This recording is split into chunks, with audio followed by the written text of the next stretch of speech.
स्वागत है दोस्तों एक बार फिर से आपका हमारे एक नए ट्रेन जर्नी वीडियो में। और मैं हूं इस वक्त Anand Vihar terminal. Already station के अंदर तो आ चुके हैं, अंडरपास से निकल रहे हैं और हम जा रहे हैं इस वक्त प्लेटफॉर्म नंबर 6 पे, क्योंकि यहाँ से है हमारी ट्रेन 12816 आनंद विहार टर्मिनल से चलकर पुरी तक जाने वाली नंदन कानन एक्सप्रेस, जो वीकली ट्रेन है और वाया आपका कानपुर मुगलसराय होते हुए ये ट्रेन तीसरे दिन पहुंचती है पुरी को। तो प्लेटफॉर्म नंबर 6 से आनंद विहार से चलती है ट्रेन। सुबह 7:30 पे यहाँ से डिपार्चर लेती है। तो लगभग अभी टाइम हो रहा है 7:20, 10 मिनट का टाइम रह गया है। ट्रेन ऑलरेडी प्लेटफॉर्म पर लग चुकी है। तो वीडियो को स्टेशन के बाहर से शुरू नहीं कर पाया मैं, क्योंकि फटाफट प्लेटफॉर्म तक पहुँचा था। तो अभी चलते हैं और आज की जर्नी हमारी होने वाली AC 3 टायर कोच में नंदन कानन एक्सप्रेस में, और दिल्ली से लेकर मुगलसराय तक यानी दीनदयाल उपाध्याय तक ये जर्नी होगी। तो बने रहिएगा इस वीडियो में। बाकी आपको AC 3 टायर का इंटीरियर वगैरह सब कुछ आपको इस वीडियो में हम देने वाले हैं। और यहाँ से आनंद विहार से नई दिल्ली की तरफ जाते हुए राजेंद्र नगर टर्मिनल से चल के नई दिल्ली तक जाने वाली पटना तेजस राजधानी एक्सप्रेस।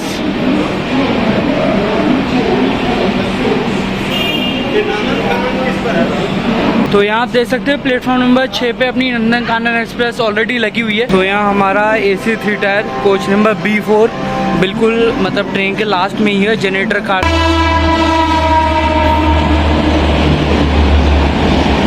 और ये अपनी निकलते हुए आनंद विहार से नई दिल्ली की तरफ हावड़ा राजधानी, हावड़ा नई दिल्ली, हावड़ा राजधानी।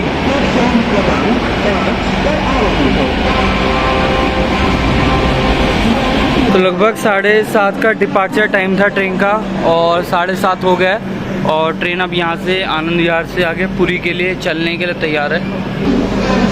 तो राइट टाइम हमारा ट्रेन का 12816 नंदन कानन एक्सप्रेस 7:30 पे आनंद विहार टर्मिनल से डिपार्चर होते हुए।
तो जैसे कि ट्रेन अभी हमारी आनंद विहार से चली है, तो आनंद विहार से चलने के बाद हमारी ट्रेन का जो अगला स्टॉप आएगा अलीगढ़ जंक्शन, और अलीगढ़ के बाद टुंडला होगा और टुंडला के बाद कानपुर। तो बाकी जैसा आप देखेंगे तो साथ में AC 2 टायर का भी कोच है इधर, और साथ में अपना ये कोच AC 3 टायर। और साथ में आज की जर्नी में मैं आपको AC 3 टायर के बारे में इंटीरियर वगैरह तो एक बार फिर से देने वाले हैं। तो बीच में AC कोचेस में मैंने इंटीरियर वगैरह डिटेल में देना आपको थोड़ा बंद कर दिया था। तो अभी AC 3 टायर कोच का आपको इंटीरियर भी शेयर करेंगे, और साथ में जो AC 2 टायर कोच है अपना, उसका भी थोड़ा सा इंटीरियर एक बार दिखा के आपको बताएंगे कि AC 3 टायर और 2 टायर में क्या फ़र्क होता है अगर आप ट्रेन में टिकट बुक करते हैं। तो अभी आप जैसा देख रहे हैं मैं इस वक्त AC 2 टायर कोच में हूँ। तो अभी हम सबसे पहले आपको AC 2 टायर कोच का इंटीरियर देते हैं कि अगर आप ट्रेन में टिकट बुक करते हैं आपको AC 2 टायर का इंटीरियर कैसा मिलता है। तो जैसा देखेंगे AC 2 टायर में आपको एक सबसे पहले जो गैलरी होती है इसमें आपको दोनों तरफ कर्टेन्स मिल जाते हैं, side lower upper, side upper seat, और ये जो 2x2 का इधर का कॉम्बिनेशन होता है, यहाँ पे आपको पूरे कोच में गैलरी में आपको कर्टेन्स मिल जाते हैं। इसके बाद में जो आपका ये पूरा 4 सीटों का इधर होता है, जहाँ पे 2 लोअर 2 अपर होती है, पूरा एक कूप टाइप का बना हुआ होता है। यहाँ पे आपको एक मेज मिल जाती है जहाँ पे अपना दोपहर में खाना वगैरह खा सकते हैं, और 2 सीटें इस तरफ मिल जाती हैं। और ये जो नीचे वाली सीट होती है इसको आप ओपन करके इस तरीके से भी कर सकते हैं, लाइक जैसा आपका फर्स्ट AC का कूप होता है उस तरीके से आप यहाँ पर बना सकते हैं। और नॉर्मली रात में सोने के लिए इस सीट को ऐसे नीचे कर सकते हैं। प्रॉपर लगेज स्पेस आपको यहाँ पे मिल जाता है। साथ में ऊपर की सीट भी आपको काफ़ी अच्छी खासी काफ़ी चौड़ी सीटें आपको यहाँ पे मिल जाती है AC 2 टायर कोच में, AC 3 टायर के मुकाबले में। और AC 2 टायर में एक चीज़ है कि आपको जो सीट का कलर है वो आपको रेड ही मिलता है। और जैसा कि यहाँ पे आप कर्टेन्स लगा सकते हैं, ताकि अगर आप AC 2 टायर कोच में 4 लोगों की फैमिली ट्रैवल कर रही है तो आप कर्टेन लगा के अपना प्राइवेसी आप अपनी कर सकते हैं, ताकि दूसरा कोई भी आपको ट्रैवलिंग के दौरान परेशान न करे। साथ में ऊपर आपको रीडिंग लैंप यहाँ पे आपको मिल जाता है हर एक सीट के पास ऊपर की तरफ, और लोअर सीट में भी यहाँ आपको दोनों तरफ एक एक ये रीडिंग लैंप मिल जाता है। और साथ में यहाँ पे देखिए 2 चार्जिंग सॉकेट इधर मिल जाते हैं, 2 चार्जिंग सॉकेट मिल जाते हैं, और बेडिंग वगैरह आपको पिलो वगैरह ये सब मिल जाती है, और विंडो पे भी कर्टेन मिल जाती है। तो ऐसा कुछ रहता है AC 2 टायर का इंटीरियर इंडियन रेलवेज में। अगर आप ट्रेन में टिकट बुक करते हैं तो ट्रेन में जर्नी करते हैं तो चलते हैं अभी अपना AC 3 टायर कोच में, और उसका भी इंटीरियर मैं आपके साथ शेयर करता हूँ। तो बारी आपको AC 3 टायर कोच का इंटीरियर दिखाने के लिए। सबसे पहले आप देख लो कोच के बाहर, यहाँ पे साफ़ सफाई भी आपको ट्रेन में अच्छी खासी मिल जाती है। अब AC कोच है, थोड़ी बहुत साफ़ सफाई तो आपको मिल ही जाएगी। और बाकी ये है अपना, और साथ में एक आपको यहाँ पे साथ में अटेंडेंट सीट भी आपको यहाँ पे मिल जाती है। तो अगर आप कभी वेटिंग की टिकट लेके, काउंटर वेटिंग लेके आप AC कोच में ट्रैवल कर रहे हैं और TT ने अगर आपको अलाउ किया तो आप इस वाली सीट पे बैठ के आप जा सकते हैं आराम से। लेकिन इस केस में आपको सिर्फ वेटिंग टिकट के केस में ये वाली सीट पे आप बैठ के जा सकते हैं, वो भी TT से परमिशन लेके।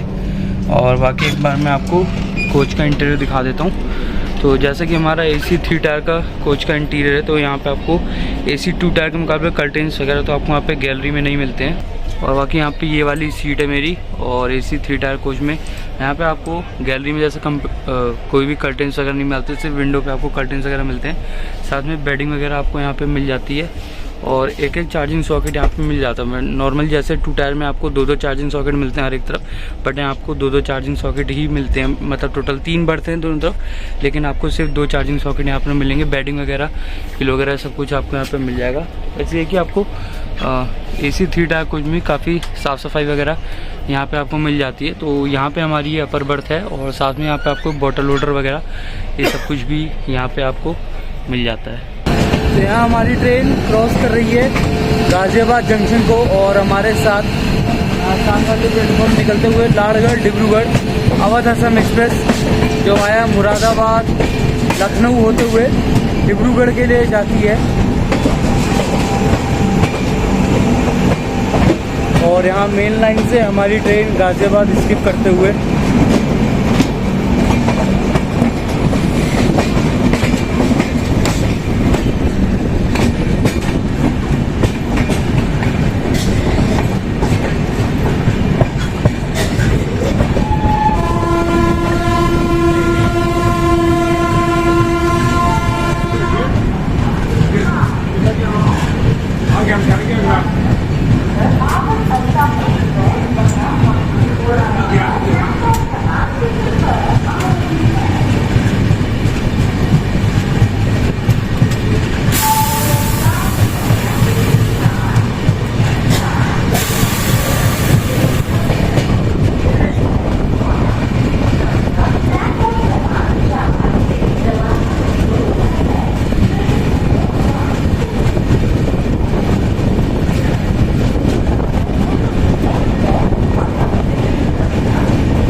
साइड डोर सीट पे बैठा हूँ। देखो इधर से भी पूरा आपको ये कर्टेन्स वगैरह मिल जाते हैं, विंडो मिल जाते हैं। तो AC 2 टायर में एक चीज़ सही रहता है, अगर AC 2 टायर में जर्नी करो, सिंगल जर्नी, अगर सिंगल पर्सन सोलो ट्रैवलिंग कर रहे हो तो AC 2 टायर में साइड डोर सीट ले लो तो ये बढ़िया रहता है। कर्टेन्स वगैरह में से एक प्रॉपर अपनी प्राइवेसी हो जाती है, यहाँ बैठ के अपना वीडियो बनाओ, खाना खाओ, मूवीज़ वगैरह देखो, कोई भी डिस्टर्ब करने वाला आपको नहीं है। और यहाँ पे एक बार आप बाहर का मौसम देखो, क्या मस्त मौसम हो रहा है बाहर, काले बादल। तो यही है, जिस दिन मतलब मैं AC में टिकट बुक कर लूँ ना, भले मैंने तत्काल पे करके बुक लिया है, तत्काल में मुझे लगभग ये 3 बजे करीब मुझे इसमें नंदनकानन में AC 3 टायर में मिल गया था टिकट आराम से। 15 सीट अवेलेबल थी शाम को, देखिए शाम को 6 बजे तक भी 10 सीट अवेलेबल दिखा रहा था। तो नंदनकानन में है कि आपको तत्काल टाइम खत्म होने के बाद भी AC में आपको सीट आराम से मिल जाती है, स्लीपर में तो खत्म हो गया था। तो मैं कह रहा हूँ कि अब यही है, जिस दिन मतलब AC में जर्नी कर लो उस दिन मौसम बिल्कुल क्लियर हो जाता है। देख रहे हो बाहर बिल्कुल काले बादल हो रहे, पूरा बारिश का मौसम बना है। और जिस दिन स्लीपर में जर्नी करो तो इतनी गर्मी रहेगी कि पूछो मत। अब वही है, अब चलो ये है कि चलो ठीक है, थोड़ा सेफ जर्नी हो जाती है AC कोच में। और इसी वजह से चलो ये था कि मैंने इसलिए टिकट कर ली, क्योंकि लॉन्ग जर्नी तो ज़्यादा नहीं, मुगल सराय तक ही जाना है, तो इसी वजह से फिर अपना AC में टिकट कर लिया। बाकी ये चीज़ सही है, AC 2 टायर कोच में ये चीज़ सही हो जाता है पूरा ऐसे, ये बढ़िया सा पूरा एक आपका पर्सनल केबिन बन जाता है। इधर से कर्टेन्स लगा लो, इधर से अपना विंडो को बंद कर लो, इधर से पूरा देखो पूरा एक केबिन टाइप से बन जाता है। तो ये चीज़ AC 2 टायर में सही रहती है। बाकी आ रहा है अपना अभी अलीगढ़ जंक्शन।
तो यहाँ हमारी ट्रेन पहुँच गई है अलीगढ़ जंक्शन। 10 मिनट के डिले के साथ यहाँ पर पहुँची है और 3 मिनट का हॉल टाइम है यहाँ पर। और साथ वाले प्लेटफॉर्म पर देख रहे हो कानपुर नई दिल्ली शताब्दी एक्सप्रेस यहाँ पर अलीगढ़ में साथ वाले प्लेटफॉर्म पर आ चुकी है।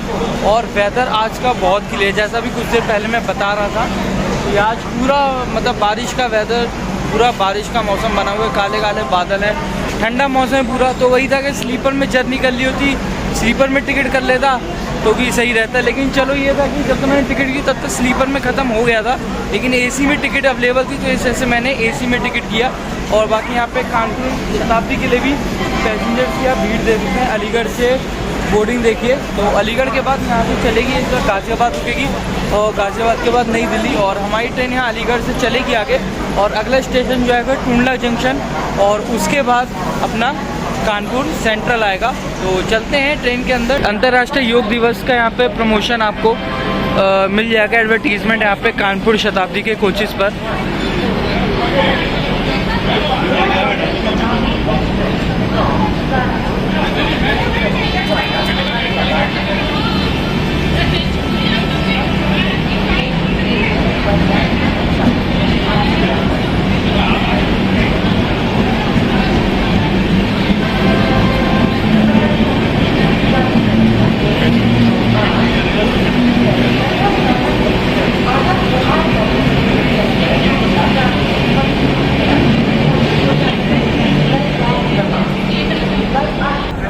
वैसे तो 9:05 का यहाँ पे अराइवल टाइम था, लेकिन 9:15 पे हमारी ट्रेन यहाँ पर आई थी।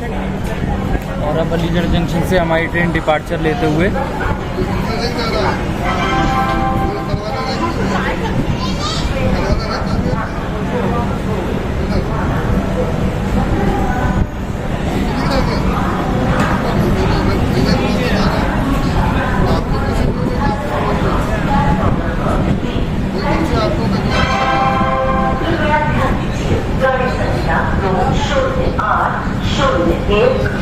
एक्सप्रेस से साउथ से चलकर ये रास्ते न्यू दिल्ली को जाने वाली ये प्लेटफॉर्म में आज परिवर्तन किया गया है।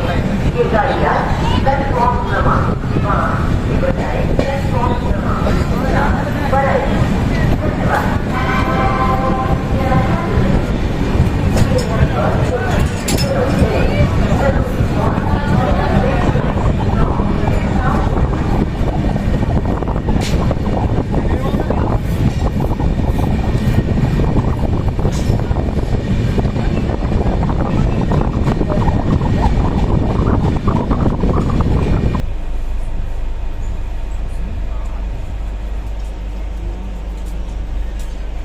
नाश्ता के लिए बोलिए, नाश्ता के लिए।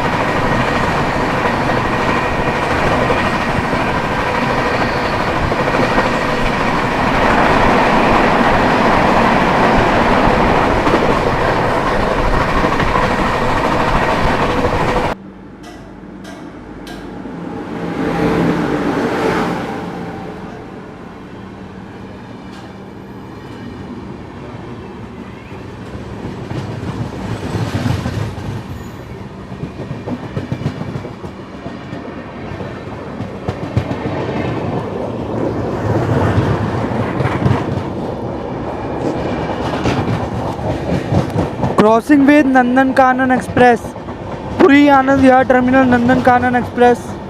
तो दोनों ट्रैक पर नंदन कानन है, हमारी पुरी की तरफ जा रही है और ये पुरी से आनंद विहार दिल्ली की तरफ।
टायर भी नहीं हूँ।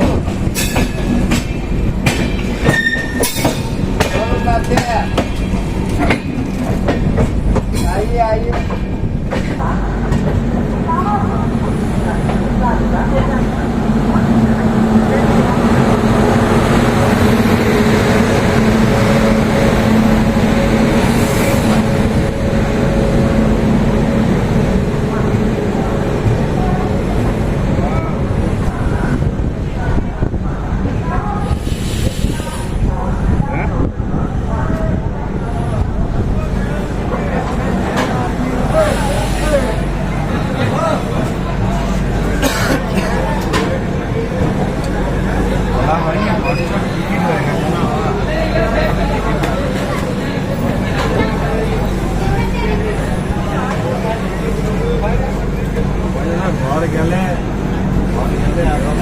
तो हमारी ट्रेन का फाइनली कानपुर में अराइवल हो गया है 11 मिनट के डिले के साथ में।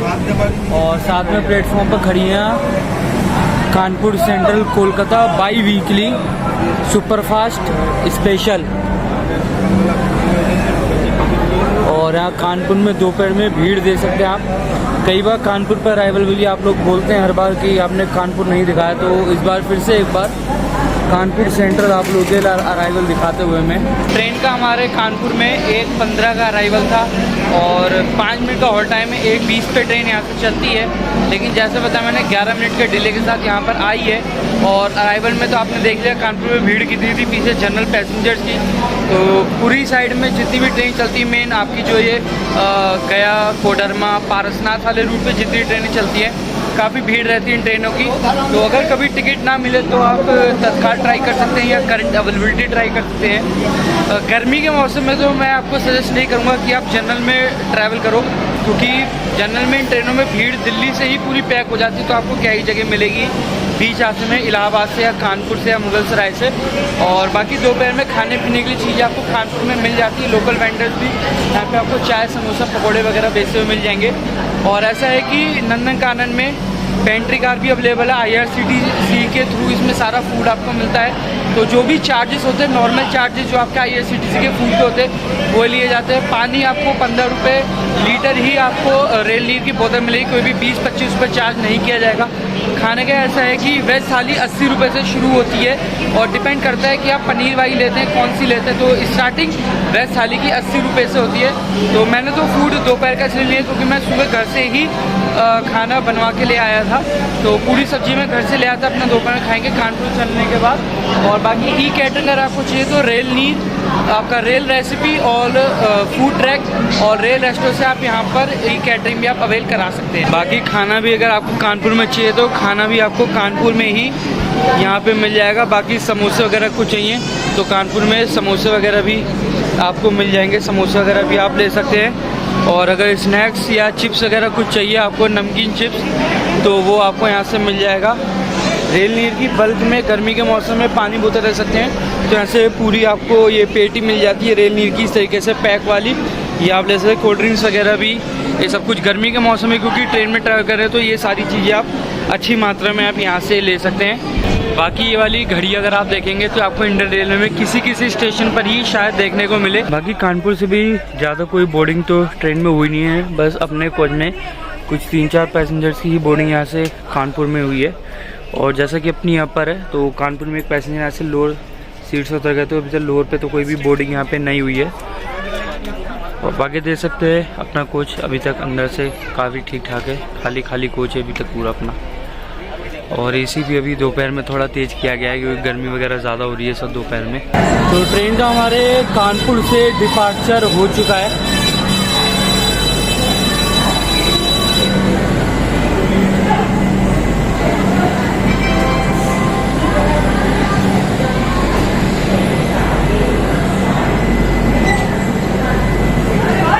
और पुराने ब्लू ICF कोचेस अभी भी आपको किसी ट्रेन में देखने के मिल जाएंगे। देखते हैं यहाँ पे कोलकाता कानपुर सेंट्रल स्टेशन में पुराना ब्लू ICF कोच।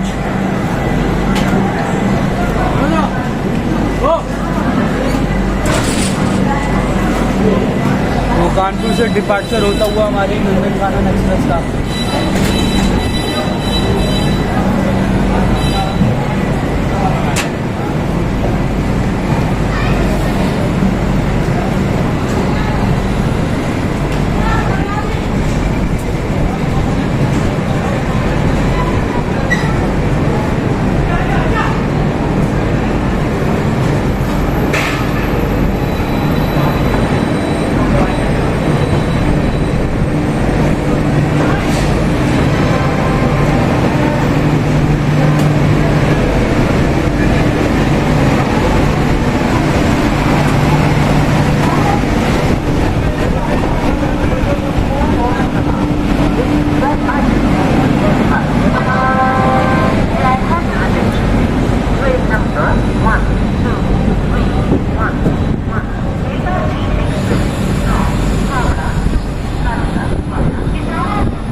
चुका है दोपहर के 2:50। ट्रेन लगभग 35 मिनट डिले चल रही है और अभी फतेहपुर पहुंच रही है। तो बट जैसे ही गर्मी बाहर ज़्यादा है और अंदर अपना ठंडा ठंडा माहौल बना हुआ है, तो आराम से अपर बर्थ पे लेटे हुए। बुकिंग भी मैंने अपर बर्थ ले ली थी क्योंकि एसी कोच में अपर बर्थ मिल जाता है। यमुना ब्रिज का भी आपको यमुना ब्रिज से भी ट्रेन जब ऊपर से क्रॉस करेगी तब यमुना ब्रिज भी आपको दिखाएंगे। तो मिलते हैं आपसे प्रयागराज पे।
मिनट के डिले के साथ ट्रेन हमारी पहुंची है प्रयागराज जंक्शन। 3:55 का अराइवल टाइम था, लेकिन 32 मिनट के डिले के साथ 4:27 पे पहुंची है। और प्रयागराज में नंदन कानन का 10 मिनट का हॉल्ट टाइम है।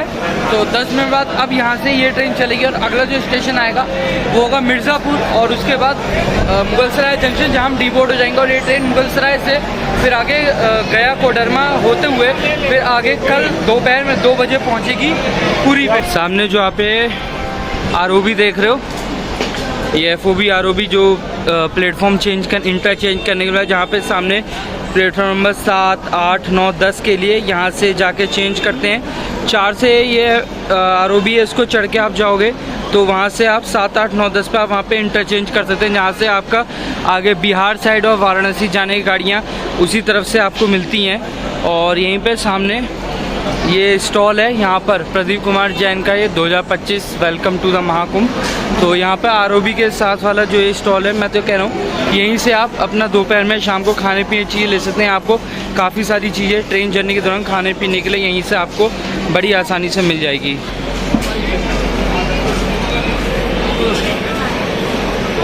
बाकी चलते हैं अपना कोच के अंदर और देखते हैं चल के मतलब यहाँ इलाहाबाद में भी कितने सारे लोग ट्रेन के अंदर चढ़े हैं और एसी कोच का इलाहाबाद में अभी अंदर से क्या सीन है, मतलब भीड़ वगैरह ज़्यादा मिलती है कि नहीं।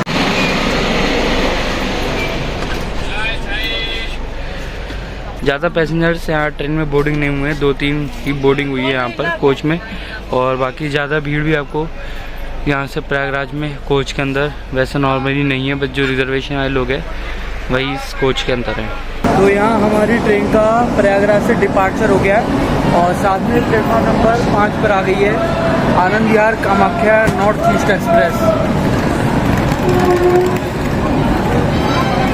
जनवरी में मैंने इसकी यहाँ इलाहाबाद तक जर्नी करी थी महाकुंभ के दौरान, तो चैनल पर जाके देख लीजिएगा। नॉर्थ ईस्ट एक्सप्रेस की AC 3 टायर इकोनॉमी में जर्नी करी थी मैंने आनंद विहार से प्रयागराज तक। एक बार देख लीजिएगा जाके। तो बाकी हमारी ट्रेन का डिपार्चर होते हुए प्रयागराज जंक्शन से।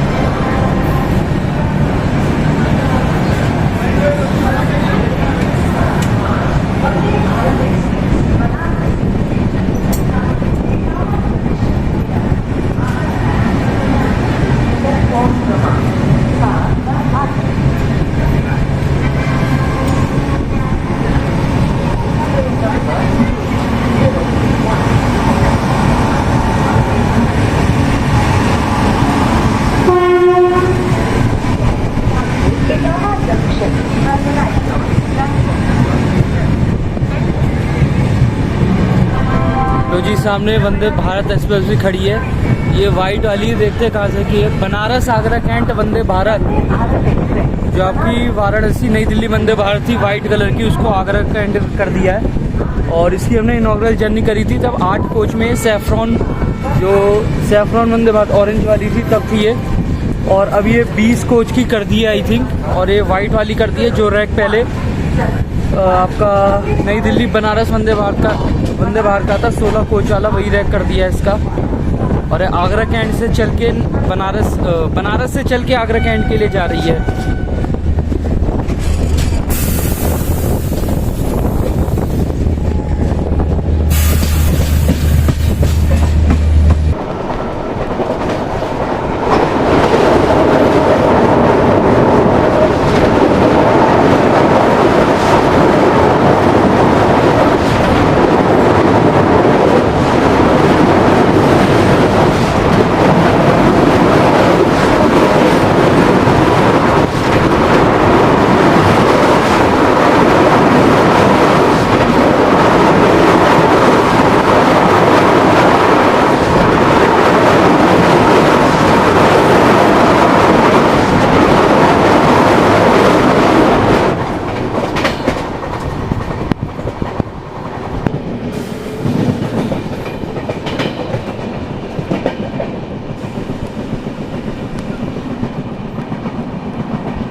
तो ट्रेन अभी जैसा आपने देखा कि प्रयागराज से चलने के बाद हमारी ट्रेन ने सबसे पहले विजिट किया यमुना ब्रिज को, उसके बाद नैनी जंक्शन और उसके बाद प्रयागराज शिवली को। तो अभी इसका अब ट्रेन का अगला हॉल्ट आएगा मिर्ज़ापुर, जहाँ हम रिकॉर्डिंग नहीं करेंगे। लास्ट जब मैंने पुरुषोत्तम एक्सप्रेस से जर्नी करी थी नई दिल्ली से पुरी तक एंड टू एंड, तब मैंने मिर्ज़ापुर आपको दिखाया था। तो अभी हम डायरेक्ट अब अपनी वीडियो स्टार्ट करके दीनदयाल उपाध्याय यहाँ का मोलसरा जंक्शन पहुँच के। वैसे तो ट्रेन हमारी लगभग 48 मिनट डिले चल रही है। तो देखते हैं प्रयागराज मुगल सराय दीनदयाल उपाध्याय कितने बजे पहुंचती है। तो मुगल सराय पहुंची गाड़ी, उसके बाद इस वीडियो में मैं आपको ज्वाइन करूँगा।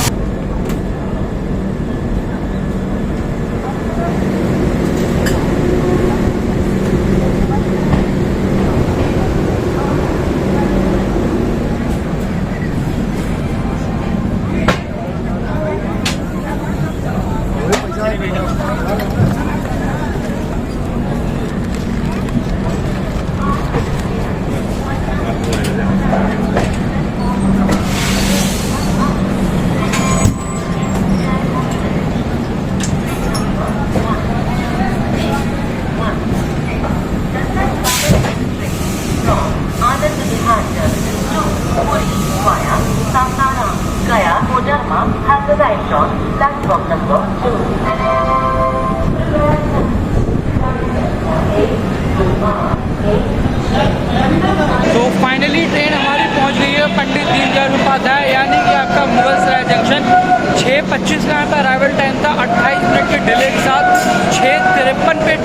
पर अराइवल लिया है मुगलसराय में और यहाँ से 5 मिनट का स्टॉप है। इसके बाद ये ट्रेन यहाँ से आगे चलेगी और सासाराम, गया जंक्शन, कोडरमा, टाटा नगर, हिजली, जलेश्वर, बलेश्वर, कटक, भुवनेश्वर के रास्ते कल दोपहर में 2 बजे ये पहुँचेगी यहाँ से पुरी के लिए।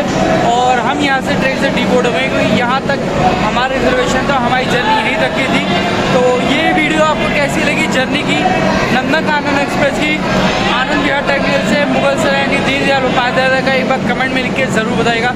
मिलेंगे आप सब अब एक बहुत जल्द एक नई ट्रेन जर्नी वीडियो में, तब तक के लिए सी यू सून, बाय बाय।